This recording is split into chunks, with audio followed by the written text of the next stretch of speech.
Come on in, come on in. It's another week talking about From Hustle to Hired. Really excited that you have joined us again. For those of you who were here last week, the chat is enabled. And so if you want to just really drop your name and where you're tuning in from today, that would be fantastic. I see a couple people already in the room. And so if you are able to use the chat, just put your name and where you're tuning in from today.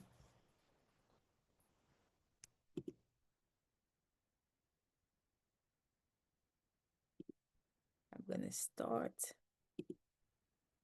Everyone, Theo, Wilmington. Okay, well, so I started, and so I'm hoping some of you jump behind me. If you don't, it's okay. But again, really happy that you're here. For those of you who don't know, I am Kalila Aloka Kanola. It is KO for short, which is just my initials. I'm really excited to present this second part of the series From Hustle to Hired. We're going to still allow people to come into the room after we get started. But in the meantime, we're just going to jump right in. I have one of my partners on for Talent Nova who will be helping me navigate the slides, and just a couple of things for housekeeping. In the resource tab below, there are resources that you can use that are accompaniments for this actual training. If you have any questions, you can use the chat, but I'm hoping that we have a couple of minutes for Q&A if you have any, and we'll just go from there. I want to ask, how does that sound to you? If you want to jump in and say that it sounds okay. And so the title of this conversation is called Boss Up, the Game of Professionalism, right? And so we're going to talk about what that is, why it matters. So this isn't just another workplace training for those of you that's on. This is really your playbook for navigating the game of career growth, influence, and confidence, because we all have been in a place where we want to level up, right? If that's you and that's true, you can go ahead and react by using an emoji or say that's me. Next slide. So what does professionalism mean? Professionalism really goes beyond suits and schedule, which is what's always top of mind for individuals. It's about how you carry yourself, how you respond under pressure, how you communicate, and really the energy that you bring into every room that you enter in. Professionalism is not what you wear or the time that you engage, but it's all the other things that are associated when you're entering into the workforce, whether you're in the office, whether the opportunity that you have is in a retail establishment, or if it's someplace else. It's really your response mechanisms that you have, is how you interact and engage with people, and what you bring to the room. Do you get the room pumped up? Is that you? Or do you walk in the room and you're quietly committed, but you still set the stage, right, for calm, even in a high pressure environment? Next slide. You're probably wondering why professionalism matters. I'm happy you asked. Professionalism opens doors, right? It builds trust, it sets you apart, and it helps you communicate that you're ready, not just to do work, but really to lead, to grow, and to elevate others, along the way. It matters because it's a set of behaviors associated with professionalism that gives you access to these career pathways that you may have or that you want to set for yourself. Next slide. As we go a little bit further about professionalism, the first thing we want to talk about and want to really hone in to help you understand is workplace culture. How many of you here have heard of workplace culture? If you have, I'm going to ask for you to raise your hand or say that me, or use some kind of reaction or interaction in the chat. And so when we think about workplace culture, it's really, culture is the unwritten code of how things get done. It's how people interact, it's what's celebrated, and it's even what's avoided. Knowing the culture means you can move smarter, not harder. It's really a shared language and experience in the workplace. You ever worked in an organizations and there are just some norms, right? You have a meeting that happens on a weekly basis, or you guys are meeting first Friday to have lunch, or there's an annual Christmas party that involves ugly sweaters or something else. Understanding workplace culture is going to help you understand how to engage and interact with people. It's not going to cause you to change, but it's going to help you adapt in the environment of the workplace that you're currently working in. Next slide. After we understand workplace culture, we really have to begin to understand workplace communication. Communication isn't just what you say, it's how you say it, when you say it, and what you say it to. I'm going to repeat that.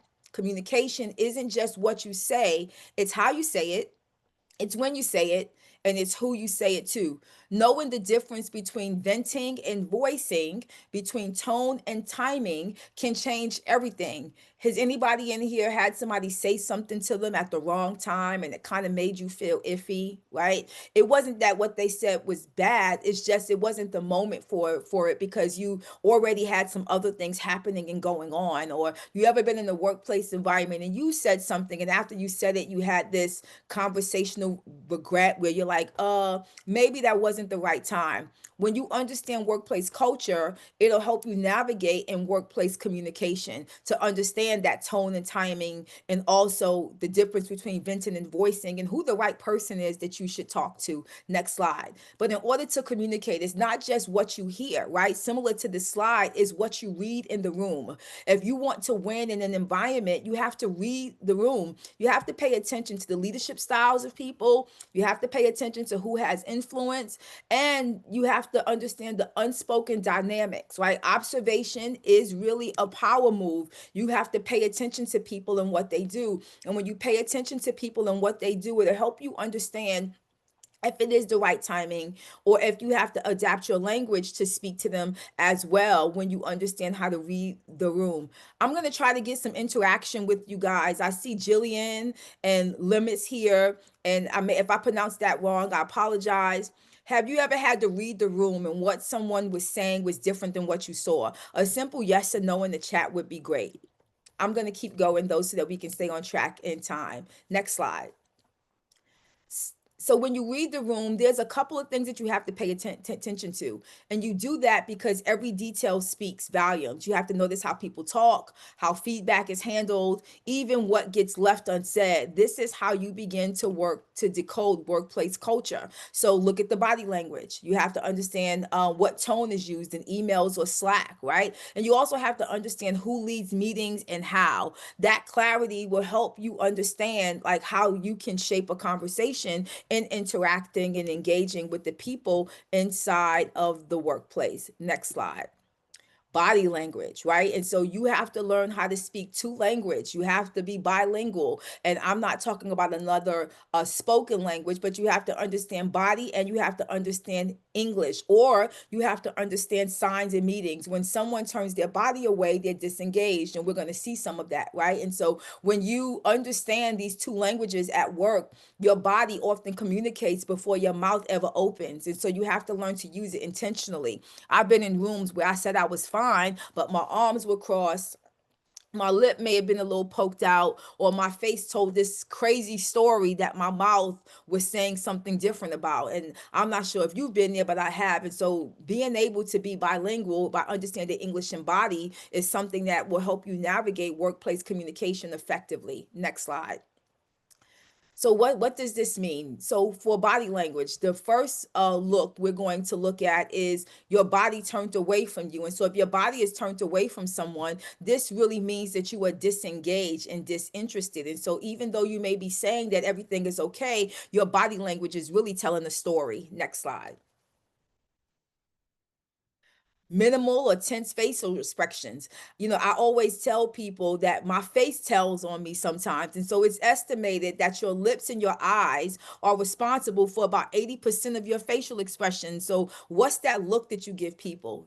For me, I give the same looks to my children. And so your body language is going to also tell a story, specifically those tense expressions that are in your face and are in your lips and in your eyes. Next slide.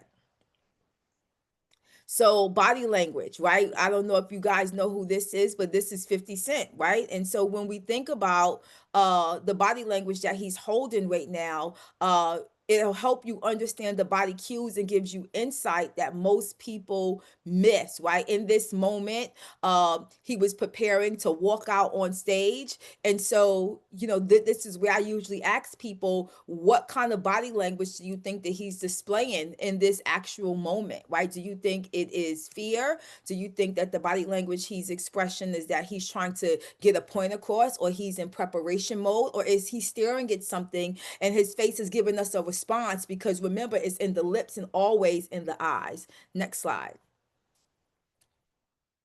Bringing in some more familiar faces. I call this the Bay case study. We all know Beyonce. Presentations are communication tools that can be used, right, as demonstration, as lectures, as speeches, reports, and more. But in this case study, each moment that these pictures were taken, Beyonce was kind of telling a different story. In the first picture, there was controversy about what happened with her sister, and so this is her standing off to the side. The second one, right, she had just engaged with a situation with Kim Kardashian, and again, that body language, right, turning off to the side, acting disinterested or disengaged. And then the third one, we all heard the controversy about Becky with the good hair. This is the language that she's getting, and it's the same. Your body can often tell a story that your mouth cannot, and so it's important when we show up in workplace communication that we understand it is not just our mouth that people are paying attention to, but it's everything that we do. Because even in pop culture, moments can teach us about body language, about power dynamics, and about how we control the narrative with the things that we do. Next slide. Yeah, so what's the key? Soft skills are often the foundation of professional brand communication, emotional intelligence, self-control. These really aren't nice to have. They are competitive advantages. And so when you think about all those things that we're going to dive into a little deeper on, it's important that you understand eye contact. Make sure you maintain eye contact. It's a sign of confidence as long as it isn't taking you to extremes. Your torso, turning your torso away could also mean that you're feeling threatened or trying to protect, a vital organ, which is typically your heart, right? You're in this posture where you're turning away because you're not sure what to expect in the room. Your neck, typically people touch their neck when they're feeling stressed out. And then your arms. If you're feeling insecure, you might fold your arms in front of your chest. But if you're feeling super confident, you might open them wide and clasp them together, similar to this, behind your head or on the sides of your legs. And so the whole goal of this part of the conversation is that you understand when you show up in the room is not just what you say, it's also what you do. And because what you do matters, we want you to be able to have a full conversation, not just with your language, but with how you lead in. Next slide. Yeah. So what are those key soft skills I mentioned that are really the key to organizations being successful and the key to you and your career pathway? The first one is effective communication. This is going to help enhance how you collaborate. It's going to foster a positive environment.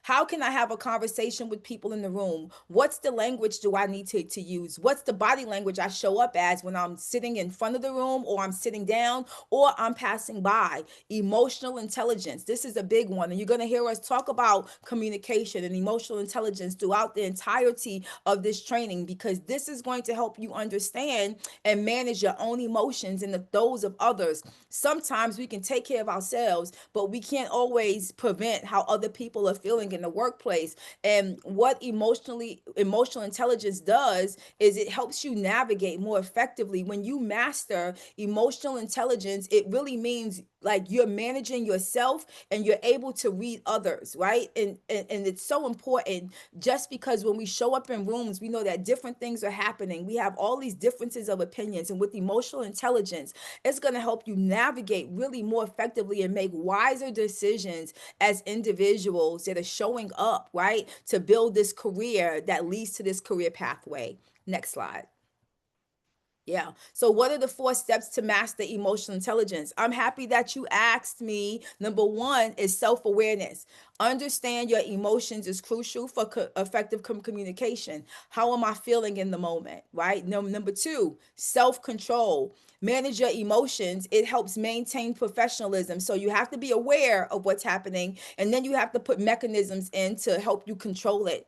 I have this thing I use called the formula for fortitude, right? And it reminds me of my cap. We all have a cap of things that kind of crosses the line. So really understanding who I am and who I'm not has helped me become more aware in the workplace, and then having self-control or putting components in place to help me navigate when I'm close to that line. For me, sometimes it's music. I listen to a song. For others, it may be they need to take a break and step outside, right? And for somebody else, it may be just a walk around the hood, or just sitting down and listening to something happening in your house. You may have a go-to type of music that you listen to, but self-control happens and helps you maintain professionalism when you're under pressure. But putting mechanisms in place is going to help you be successful and master emotional intelligence.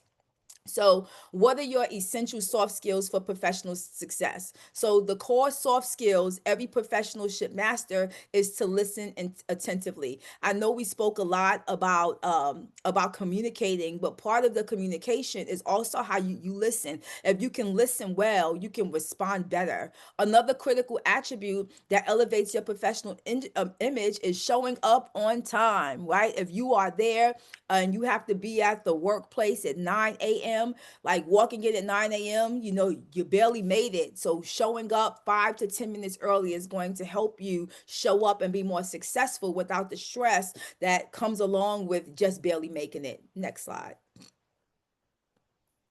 Yeah. So, what are the essential skills for professional growth? Again, going back to emotional intelligence. You have to understand your emotions, you have to communicate, and you have to problem solve. And you problem solve by making sure you show up in enough time and you understand who you are. You have this self awareness. You've mastered workplace culture. You understand workplace communication. And so it helps you navigate because you kind of have this strategy all in one. Number one, I understand me and I've learned to understand them. Number two, because I understand them and I understand me, I know how to interact and engage with them, both with my language and with my body, right?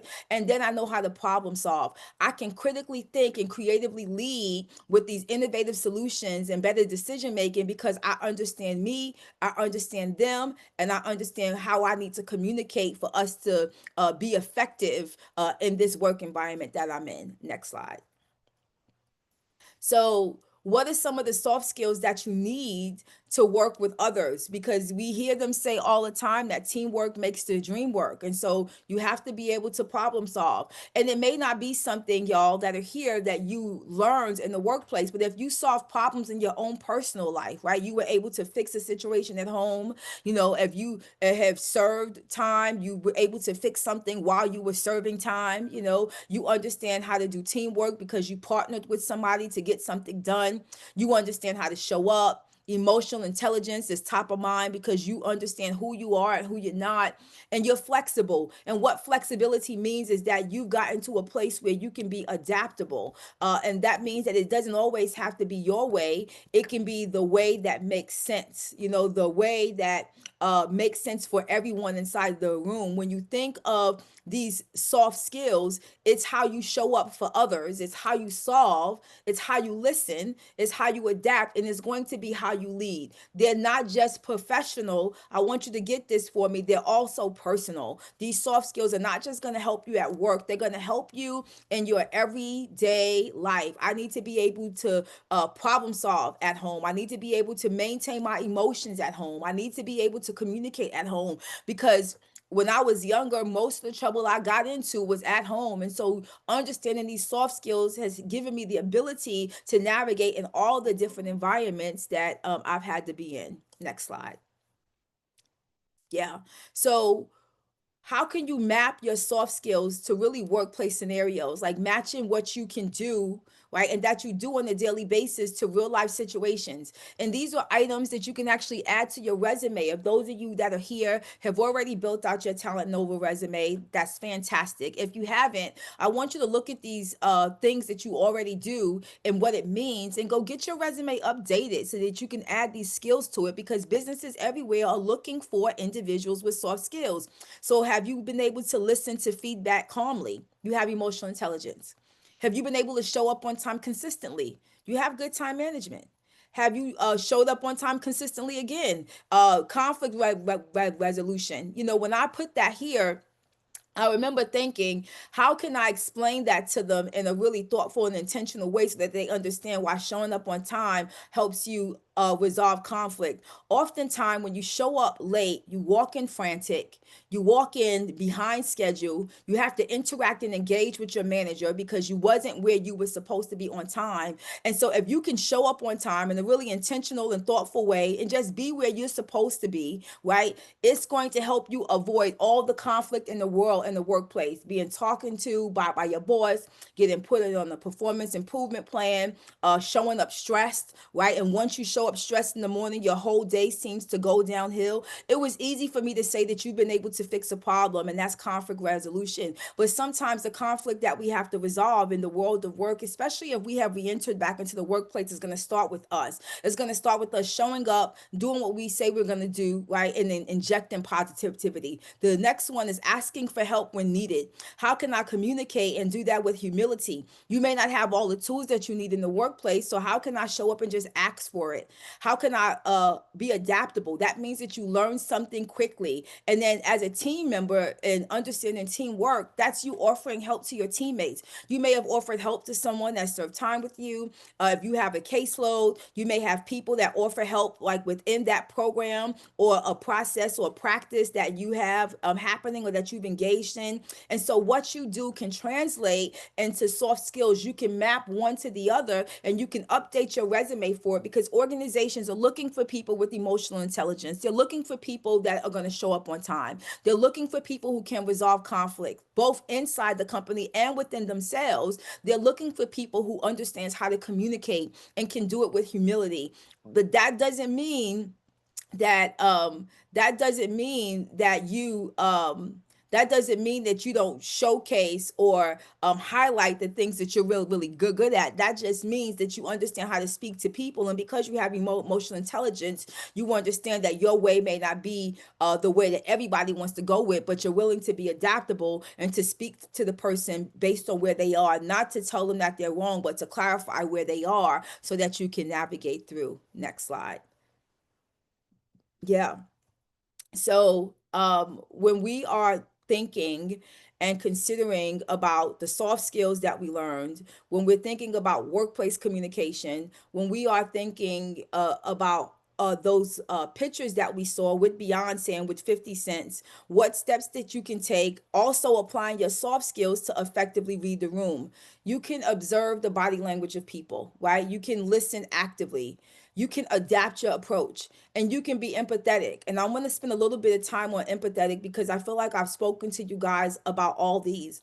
And I placed this slide here right after soft skills because I want you guys to understand that empathy is going to help you understand and respect different perspectives. And a lot of times we show up in a room and we believe that we have to adapt who we are, and we don't have to adapt who we are. We can authentically adapt. That means you stay true to yourself, but you adapt to the environment that you're in. And then understand that we have had this mindset for so long. In order to do that, we have to also show up to be empathetic to other people's needs, to show understanding and respect for these different perspectives that are inside the room. And so while we understand how to listen, we understand how to communicate, we understand what steps are required in the room. How do I take everything I've learned and map, right, what I do to those soft skills and apply it so that I can be more effective when I read the room?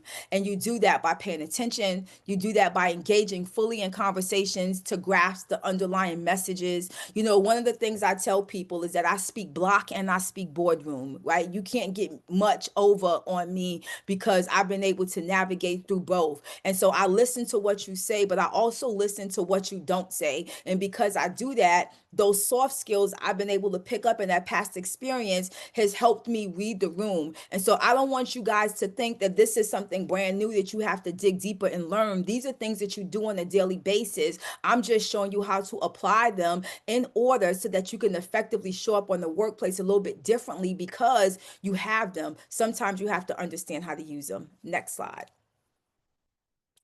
So we're going to go through a couple of scenarios, right? So that you can actually decide how you would navigate and how you would read the room. Our first scenario is real ones win wisely. In this scenario, you face a challenge where your coworker takes credit for your idea. You choose your response wisely as it will reflect your emotional intelligence and professionalism in the workplace. So, what would you do? Would you call them out immediately in front of everyone? That was my idea. You know it. Don't play with me. Stay silent and wait until after the meeting to vent to another coworker. You don't say anything during the meeting, but tell someone else I'm done when I'm done with them. You speak up calmly and professionally in the moment, and you say thanks for sharing. I love to expand on that idea I introduced earlier. Or do you introduce a follow-up meeting with your manager and address the pattern? You document what happened professionally and bring it up later with the solution-oriented mindset. So y'all haven't engaged as much with me today as we did last week. And so I love, like, what would you do? Would it be A, B, or C? If you were in this scenario, you face a challenge where your coworker takes credit for your idea. Would you call them out? Would you stay silent and wait till after the meeting? Would you speak up calmly and professionally, or would you schedule a follow-up meeting? And so if you want to put A, B, C, or D in the chat before we move to the next scenario, that would be great. If you decide that you don't want to put anything inside the chat, any of those could potentially be right. But the best option is always to schedule a follow-up meeting with your manager and address the pattern, right? How can I address what's happening? How can we more effectively set the stage for for the meetings, and also give people recognition for the work that they're actually doing? Next scenario. Since our chatbot is on the fritz today, feel free to use the QA section for all of your thoughts and reactions. Thanks. Next slide. Okay, wait, we have a D. Okay, that's great. Thank you, Limas. I didn't know the chat wasn't working. So the next scenario is the talk over. In this scenario, you're in a team meeting, and every time you speak, a colleague interrupts or talks over you. You're trying to contribute, but it feels like your voice doesn't matter. How do you respond professionally and powerfully? Do you A, interrupt back and raise your voice? Do you B, address it calmly in the meeting? Let me finish my thought, please. Or C, do you stay silent and bring it up later with your manager? Which one?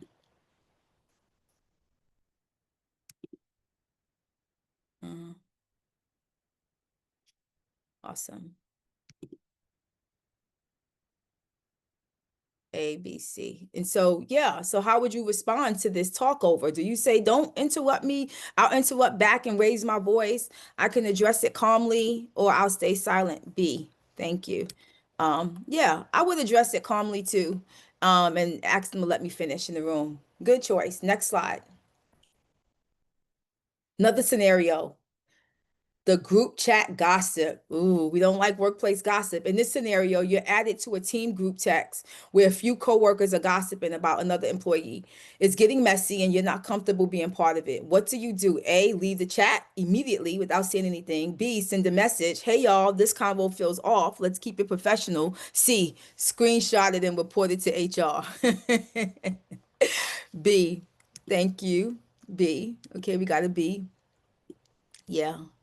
Would anybody be good? Be another B? Yeah. So B seems like the best choice to do it. Like, send a message, hey y'all, this convo feels off. Let's keep it professional. And what you're doing there is that you're helping reset the stage for them, and you're actually teaching them in the process. I don't want to engage in this conversation, but I also want to tell you why, right? So I'm not just going to leave it there, but I have this duty in a sense in the workplace to let you know that it's not something that I think is fair or something that I think is right. Thank you. Next slide. And next slide. Yeah, the supervisor snap. In this scenario, your supervisor seems stressed and snaps at you in front of other staff. You feel disrespected, but you still need the job. What do? Do you A, snap back and demand an apology? Do you B, stay calm and ask for a private conversation later? Or do you C, ignore it and try to avoid them going forward? What y'all got in the room? A, B, or C? Um, Yep. Another B. Yep. Stay calm and ask for a private conversation later. Ignore it and try to avoid it going forward. A lot of people choose C, right? Because out of fear, out of the inability to communicate effectively in the workplace. And that's why communication is so important, so that you'll be able to follow up, right? And prepare for that private conversation later. Because when you walk in, you'll be able to read the room, right? You'll be able to understand the body language of the individual that you're speaking to. And you'll also be able to understand why it's important to follow up, so that you don't continue to feel the way you feel. Because oftentimes when issues aren't addressed in the workplace, especially when it comes to you bossing up and professionalism, you quietly quit and you want to leave the organization, because not only are you not getting what you need, but you feel disrespected. Next slide. Yeah. So all those scenarios that we just gave was really opportunity for you to kind of think through making decisions, applying some of what we learned about workplace culture, workplace communication, emotional intelligence, tapping into those soft skills. And so there are some unwritten rules for professional success. There's some things that I believe that we all know that should be top of mind, that we all know that should or shouldn't be in place. There are rules that no one writes down, but everyone is judged by them. And knowing these unwritten rules helps you play the game smarter and avoid setbacks. What are they? You speak up when necessary, but know when to listen actively. Number two, maintain professionalism. Don't let personal issues affect your work, right? Arrive early. It's going to demonstrate with respect for others' times. And then number four, always be prepared. This shows commitment and dedication to your role. Next slide. Yeah. So, quick data stats. Did you know that 3 out of 4 employees value feedback that is constructive and timely, right? Are you one of those 3 out of 4, or are you the single one that really don't want feedback, right?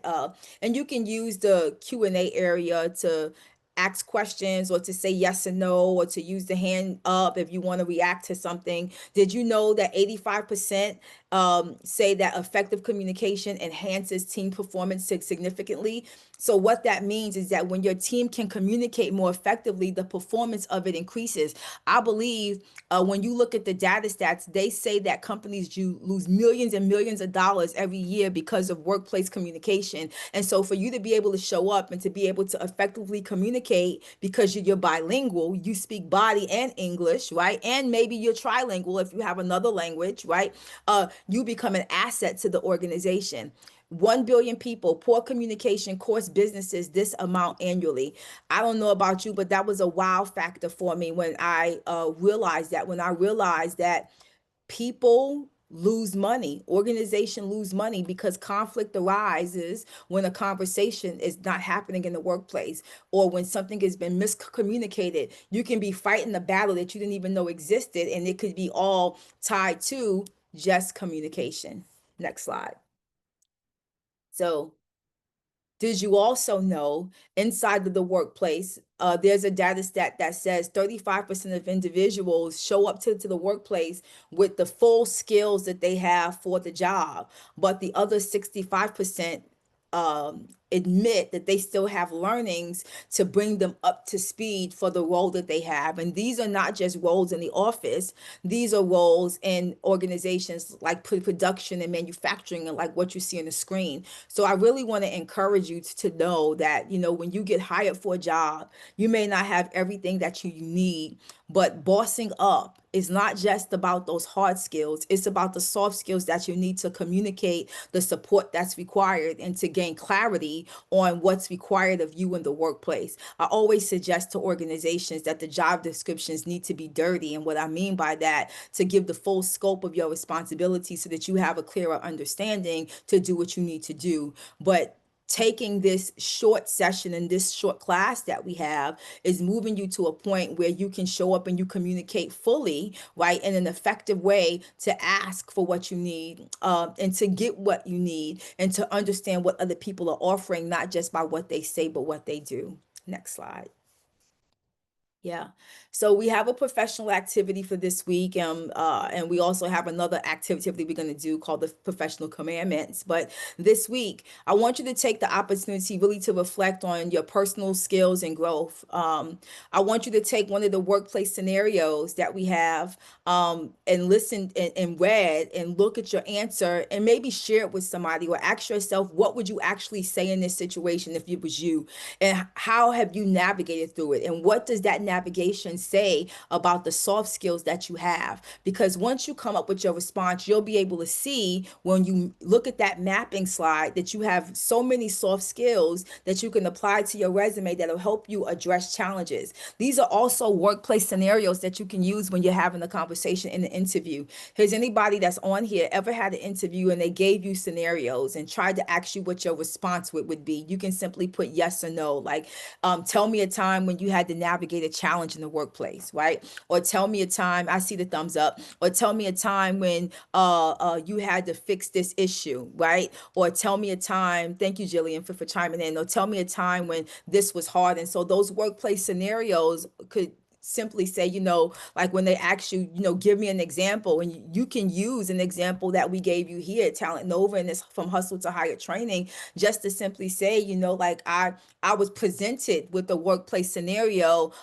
where there was a challenge in the room about getting credit for a project, and this is the way I suggested that it get addressed, right? And so like really being able to share, and what that does, it was like, I applied my emotional intelligence skills, I applied my ability to resolve conflict. And so being able to do that, shows the individual that you're talking to, that's interviewing you, or even the supervisor that you work with, that you have the not just the communication skills, but you have the soft skills that you need to navigate, and the emotional intelligence attached to it.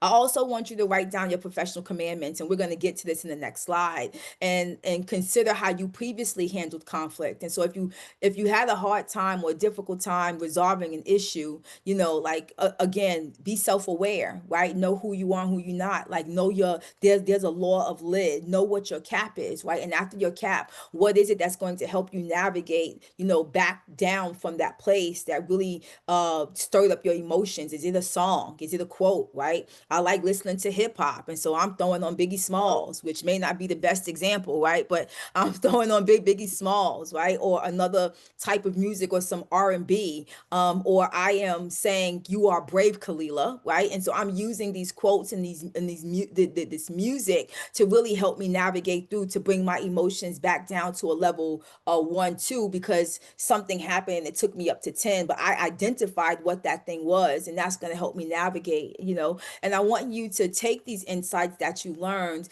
to improve your professional journey. And so I'm going to give you some examples on this next page, next slide.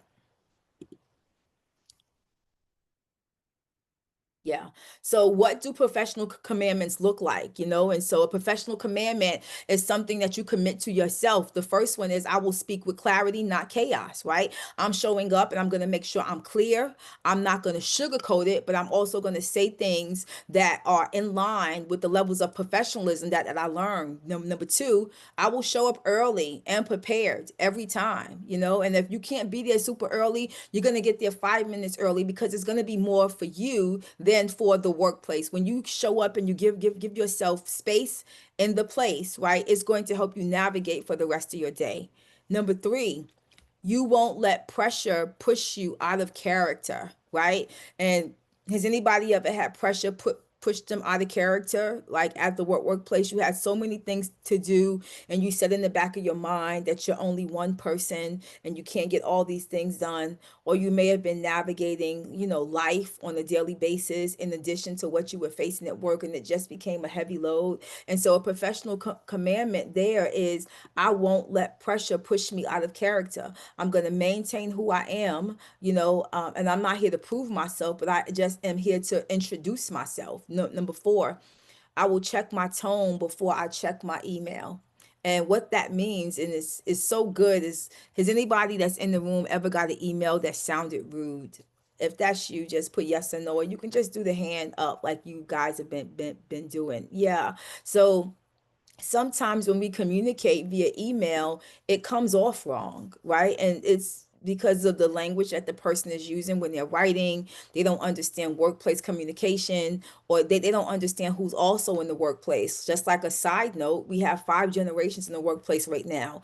This the silent generation, the boomers, we have Gen X, Gen Z, we have millennials, we have all these different individuals in the workplace, and everybody thrives to communicate differently. So a boomer is more formal, right? They're going to say Mr. and Miss. And if you are a millennial, a Gen X, you're showing up in a room and you think respecting somebody is really just using their first name. A boomer wants to have face-to-face conversations as opposed to just doing direct messaging or Slack channels or emails. And so the communication is always different based on who's inside the workplace, and understand how each generation leads, or who the person is going to help you check their tone. So when you're sending emails, because you've been on the receiving end, I would check my tone before I check my email. I would make sure that I'm in this posture of peace before I respond to something, or before I react to something that I get in the email, because the tone may have been wrong, but it may not have been intentional.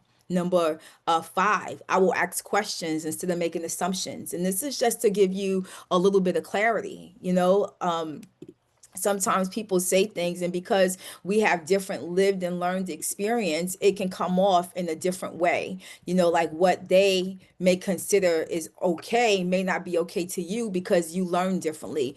This picture that you see here, I was working with a group of young men who were all active rival gang members, and we was working as a way to reduce violence, to upskill them, and to provide them jobs. And one of the things one of the young men said, to us in the room with the employers, is that he didn't provide eye contact, because in the hood where he grew up at, that eye contact meant that I have beef with you.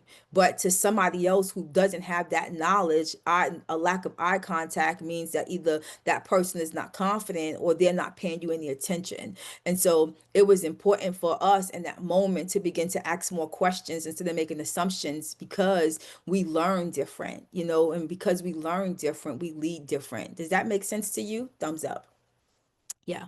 Number six, I will protect my name and my reputation like a brand, right? And so, like when you show up in the workplace, it doesn't matter that you reiterated back into the community from serving time. It doesn't matter that you are justice impacted. It doesn't matter, what your record says. Like your name and your reputation is a brand, and you're showing up because you have value, and you are coming to contribute to the workplace that you're in. And so you understand that everything that you do is representative of who you are. It begins to shape your story and your narrative. It becomes part of the chapter of your book. And so when you are responding, when you are dealing with workplace culture and workplace communication, and when you are understanding how to use your soft skills by applying them and highlighting that emotional intelligence that you've been able to cultivate, you know that your response matters so much, because you are protecting your name and your reputation, because you are a brand. Number seven, I won't respond to drama. I respond with direction. And so, similar to what you guys commented on in the scenario, in the gossip scenario, right? Not only did you leave, but you told them that the conversation wasn't right, right? And so you didn't respond to the drama, but you gave them direction in it. And that's one of the professional commandments that I think a lot of us, we know to do it, but it's not always top of mind, because we really don't want to get involved with the drama. But you're not. You are separating yourself, but you responded to them in a way of working so that everybody else listening can be clear about what their next steps are. Number eight, I will stay solution focused, not problem stuck. So I'm not going to let my problems like keep me in this posture of defeat. But because I am who I am, I always come up with the solution to do this work.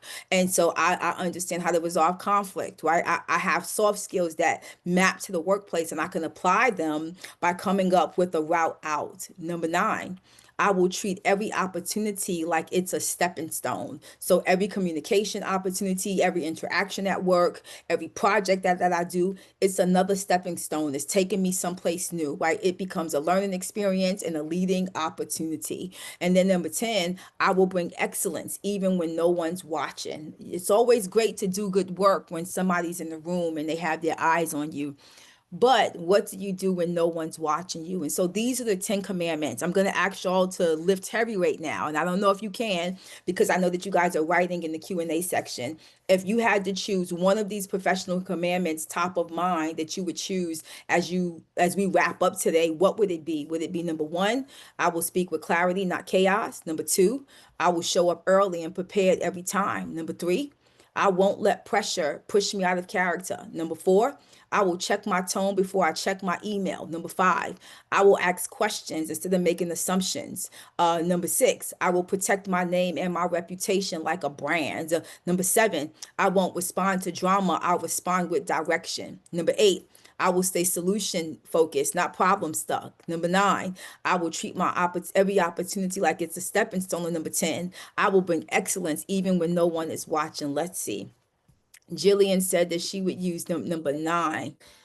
She said that she would use the number nine. I will treat every opportunity like it's a stepping stone. Yes, yes, yes. That's a good one. And I think that one could be classified, Jillian, under all of them. You know, like everything that you engage, you encounter, every room you show up, every conflict you resolve, every scenario becomes a stepping stone. And I see 10, I will bring excellence even when no one's watching. That's a good one too, because that means that you don't have to be present all the time out loud to do the right thing. And that means that you have trust there. That means that you'll stay loyal and committed to your work. And so when we think about these professional commandments, they really help us show up in the room a little bit differently. Next slide. Yeah. So we have a weekly win challenge like we did last week. So if you were here last week, one of the things I asked those that were here to do is to send an email to info@talentnova.org. That's info@talentnova.org. And I'm going to put it in the chat if you can see it. Actually the chat wasn't working. Okay, so I asked everybody to send an email to info@talentnova, and to do that, to just introduce yourself and tell us who you are and that you're here. Like, we want to get to know the individuals that are participating in this first round of From Hustle to Hire. But this weekly win challenge is, I want you to focus on improving one essential soft skill, just one, right? I want you to identify your skill and set actionable goals. So what key soft skills can you improve this week? Maybe practice active listening. Pay attention more to what people are saying to you. And as you pay attention more to what people are saying to you, pay attention to how you respond. Then I want you to come back and tell me how that went, right? Via chat or even in the emails. You can go to the Talent Nova page and hit contact us and tell us about that soft skill that you improved this week. And some of the actions I want you to take for improvement is to allocate time for daily practice. Take a moment, and I call it a power five. Like, if you can use 5 minutes, right, to say, this is what I learned today, this is how I'm going to apply it, this is what connects to one of my professional commandments, then you can go ahead and you can begin to cultivate your skills that you have in the workplace, centered around culture, around communication, emotional intelligence, and resolving problems. Next slide. Yeah. So what's next? Next slide. I think we have one more. Yeah. So we have this action items checklist. And so if you guys are looking for more to do to cultivate what you're learning with From Hustle to Hired, one, I want you to engage with this week's content to empower your journey towards transformation and resilience.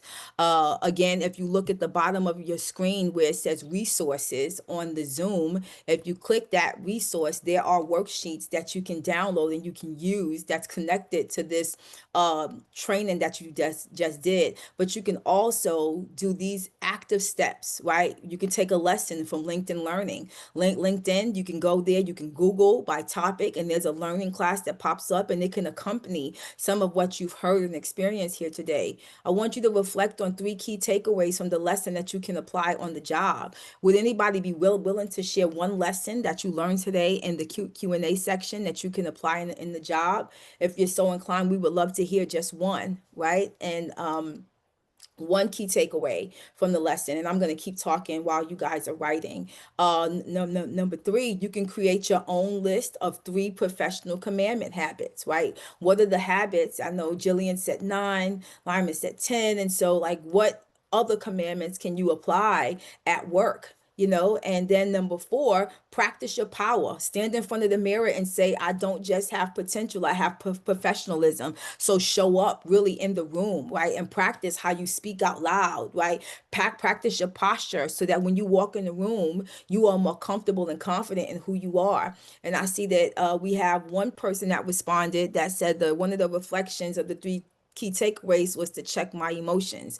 Absolutely. It's like workplace goal. When you understand who you are and you're self-aware, it'll help you respond. And when you understand who people are, because you are listening to how they communicate and you're also listening to their body language because you are bilingual, it'll help you to become more successful in the workplace. And again, it will help you communicate in a really thoughtful and intentional way. Bossing up is not always about how high you can go, but it's how high you can go within yourself first before you can do it for everyone else around you. When I reintegrated back into the community, I lacked confidence to show up in rooms and in spaces and places because I one didn't think that I deserved to be there, but I always compared my skill set to what other people around me had. But one thing I did know that I had is that I knew how to interact with people from different backgrounds because you learn how to do that in neighborhoods, in communities, right? You understood what it looked like to hang out in the cookouts, right? Or to go to your other auntie's house. And then thinking about those things, I was able to apply those real world lessons, those life experiences into the world of work. And it kind of led me into human resource, right? Not because I learned human resource first, but because I was a human resource and I knew how to interact with humans. And so, bossing up, the game of professionalism is going to always start with understanding the workplace you're in, understanding how you communicate outwardly, how people are communicating to you through what they say and what they do, and being able to really check your emotions because life still happens. And when you show up, when you have the ability to stand in the mirror and remind yourself that you just don't have potential, but you have professionalism, you win. You have just bossed up. You have just put yourself in a position and in a posture to succeed because everything that happens at the top starts with a conversation. And it's those conversations that can challenge what you believe about yourself, about the opportunity, about the experience, about what happens next. I hope that you have enjoyed this week's lesson and we thank you for the gift of your time. Again, click the resource link below to download the worksheets. We're always interested in hearing from you. Thank you so much for your time. I think you can go to the next slide, John P.F. I think that's it. Yeah. Thank you. Yeah. Thank you. Oh, so the information is on the slide. How about that? Talentnova.com. Tag us, take pictures, say that you're a part of it, and let us know how you've experienced. I think both of you was here both weeks in a row, and so we want you to come back. You could invite other people that you know to join in, even though it's on the third week. We're happy to engage more people, and we will run this again. This is the first one, but again, we appreciate you being here, and we hope that you're just excited as we are about From Hustle to Hired. Have an incredible day. Any questions? You feel free to ask them in the question section. Yeah, that's good. If you have any.